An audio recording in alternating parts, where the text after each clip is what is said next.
का अंदाज हमेशा खूबसूरत रखो ताकि जवाब भी खूबसूरत सुन सको। सो हेलो फ्रेंड्स, कैसे हैं आप? आई होप आप अपनी पढ़ाई बहुत अच्छे से कर रहे होंगे। And if you are new in my YouTube channel, please like my video and subscribe my YouTube channel.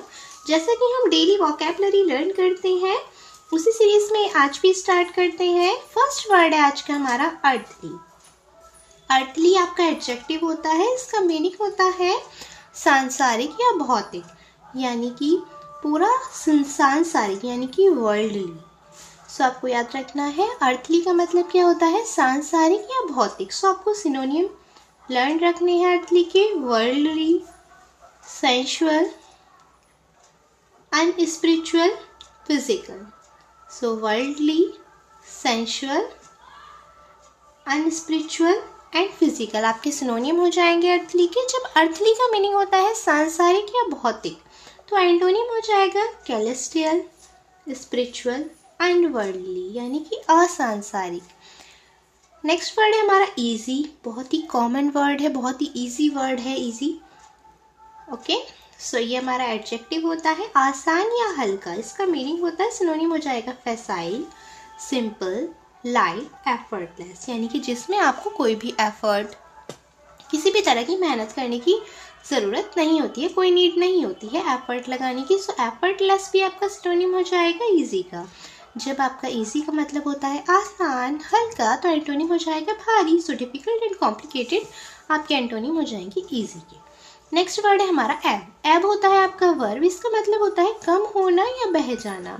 So synonym आपके हो जाएंगे अबेटमेंट, रिग्रेशन, डेक्लाइन, डिजनरेशन। तो आपको याद रखना है एब का मीनिंग क्या होता है, कम होना या बह जाना। So abatement, regression, decline and degeneration आपकी सिनोनिम हो जाएंगे एब की। जब एब का मीनिंग होता है कम होना, तो एंटोनिम हो जाएगा बढ़ना, एडवांस, ग्रोथ, डेवलपमेंट, इम्प्रूवमेंट आपके एंटोनिम हो जाएंगे एब की। नेक्स्ट वर्ड है इसेंट्रिक। इसेंट्रिक होता है एडजेक्टिव, इसका मीनिंग होता है विचित्र या अजीब, यानी कि जो चीज़ नॉर्मल नहीं होती है, एबनॉर्मल होती है, उसको इसेंट्रिक कहते हैं, यानी कि विचित्र है।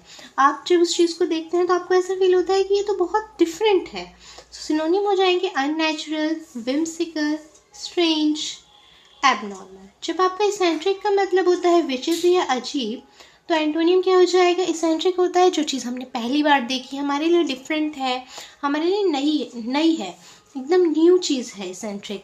तो एंटोनिम हो जाएगा जो चीज़ बहुत कॉमन है, क्यूटोरियन है, यानी कि नॉर्मल एंड कॉमन आपके एंटोनिम हो जाएंगे इसेंट्रिक के। नेक्स्ट वर्ड है इको। इको आपका नाउन होता है, इसका मतलब होता है प्रतिध्वनि, गूंज या छाया। सिनोनिम हो जाएगा इमिटेशन, रिफ्लेक्शन, रिप्रक्शन, रिप्रोडक्शन, यानी कि प्रतिध्वनि, गूंज या छाया आपका इको का मतलब होता है।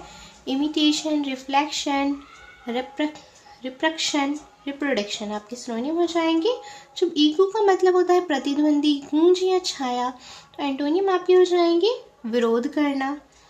सो क्वेश्चन, अपोज, रिवर्स आपके एंटोनिम हो जाएंगे इको के।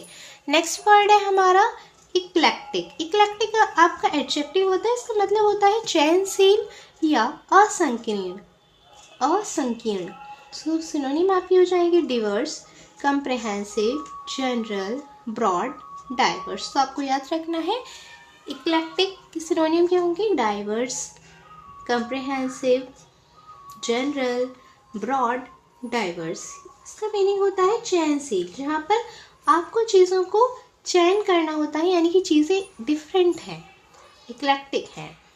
एंड एंटोनिम हो जाएगा, जब इक्लेक्टिक का मतलब होता है चयनशील, असंकीर्ण, तो एंटोनिम हो जाएगा एक जैसी, तो लाइक, सिमिलर, स्पेसिफिक, यानी कि एकदम एक जैसी। ये आपका एंटोनिम हो जाएंगे इक्लेक्टिक के। नेक्स्ट वर्ड है इकोनॉमिकल। इकोनॉमिकल होता है एडजेक्टिव, इसका मतलब होता है मितव्ययी या फिर किफ़ायती, यानी कि जो चीज़ आपको फ़ायदा देती है, यानी कि आपने कोई चीज़ ली लेकिन आप वो चीज़ खरीदना चाहते हैं जो आपके लिए किफ़ायती हो, या फिर आप इतना ही खर्च करते हैं जितने में आपका यूज़ हो जाता है, फालतू खर्च आप नहीं करते हैं, एक्स्ट्रावेगेंट आप नहीं हैं, यानी कि बहुत ज़्यादा खर्च नहीं करते हैं, सिर्फ जितना यूज़ है उतना ही खर्च करते हैं, उसको हम क्या कहते हैं, थ्रिफ्टी कहते हैं, इकोनॉमिकल कहते हैं।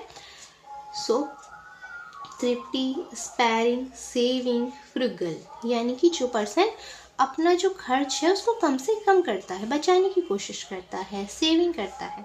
जब इकोनॉमिकल का मतलब होता है मितव्ययी, किफ़ायती, तो एंटोनिम हो जाएगा बहुत ज़्यादा खर्च करने वाला। सो एक्स्ट्रावेगेंट एंड स्पेंड थ्रिफ्ट आपके एंटोनिम हो जाएंगे इकोनॉमिकल के। नेक्स्ट वर्ड है हमारा एक्स्टैटिक। एक्स्टैटिक क्या होता है? एडजेक्टिव होता है, इसका मतलब होता है विभोर, परम आनंददायक, यानी कि जिस चीज़ से आपको बहुत ज़्यादा खुशी मिलती है, बहुत ज़्यादा जॉय आपको लगता है, उसको क्या कहते हैं? एक्स्टैटिक। सिनोनिम हो जाएंगे बेटिफिक, यानी कि खुश होना, रैप्चरस, एंट्रेंसिंग, गे। जब एक्स्टैटिक का मतलब होता है विभोर, परम आनंद, तो एंटोनिम हो जाएगा निराश होना, परेशान होना। सो मिजरेबल एंड डिस्ट्रेस्ड आपके एंटोनिम हो जाएंगे एक्स्टैटिक के। नेक्स्ट वर्ड है एडिज। एडिज होता है धार या किनारा, ये आपका नाउन होता है। सिनोनिम हो जाएगा brink, verge, border, brim. Antonym आपके हो जाएंगे मिडिल या सेंटर, क्योंकि एडिज का मतलब होता है किनारा या धार, तो एंटोनिम हो जाएगा बीच का भाग, यानी कि मिडिल या सेंटर। नेक्स्ट वर्ड है एजुकेटेड। एजुकेटेड बहुत नॉर्मल वर्ड है। एडजेक्टिव होता है आपका शिक्षित या पढ़ा लिखा, यानी कि जिसने अपनी पढ़ाई की हुई है, शिक्षित है। सिनोनिम हो जाएंगे लिटरेट, लर्न, स्कॉलरली, क्वालिफाइड, यानी कि जो पढ़ा लिखा है। जब एजुकेटेड का मतलब होता है शिक्षित, पढ़ा लिखा, तो एंटोनिम हो जाएगा अनएजुकेटेड, इलिटरेट, यानी कि जिसको ज्ञान नहीं है। नेक्स्ट वर्ड है इफेक्टिव। इफेक्टिव होता है कारगर या प्रभावशाली, यानी कि जिस चीज़ से आपके ऊपर इफेक्ट पड़ता है उसको इफेक्टिव कहते हैं। पोटेंट, कॉम्पिटेंट, इफेक्चुअल, कॉजेंट आपके सिनोनिम हो जाएंगे इफेक्टिव की, यानी कि कोई भी ऐसी चीज़ से जो आपके ऊपर प्रभाव डाल रही है, प्रभावकारी है, उसको इफेक्टिव कहते हैं। पोटेंट, कॉम्पिटेंट, इफेक्चुअल एंड कॉजेंट आपके सिनोनिम हो जाएंगे इफेक्टिव की। जब इफेक्टिव का मतलब है कारगर, प्रभावशाली, तो एंटोनिम हो जाएंगे यूजलेस, यानी कि व्यर्थ, इनइफेक्टिव, यानी कि जिसका कोई भी प्रभाव नहीं होता है। नेक्स्ट वर्ड है हमारा इफेमिनेट। इफेमिनेट आपका एडजेक्टिव होता है, इसका मतलब होता है जनाना या फिर स्त्रीयोचित, यानी कि एक तो होता है आपका सॉफ्ट, यानी कि बहुत ज़्यादा सॉफ्ट, एंड फेमिनिन भी आपका इसका सिनोनिम होता है इफेमिनेट का।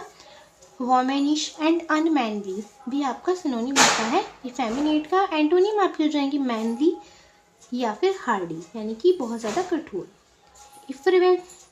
इफरवेस्केंट। इफरवेस्केंट क्या होता है? एडजेक्टिव होता है, इसका मतलब होता है उबलने वाला या फिर बुदबुदा, हटमय, यानी कि जिस चीज़ से भी उबलने वाला होता है उसको ये कहते हैं इफरवेस्केंट कहते हैं। सिनोनिम आपके हो जाएंगे fizzing, foaming, airy, bouncy, bubbly and फ्रॉन्थी।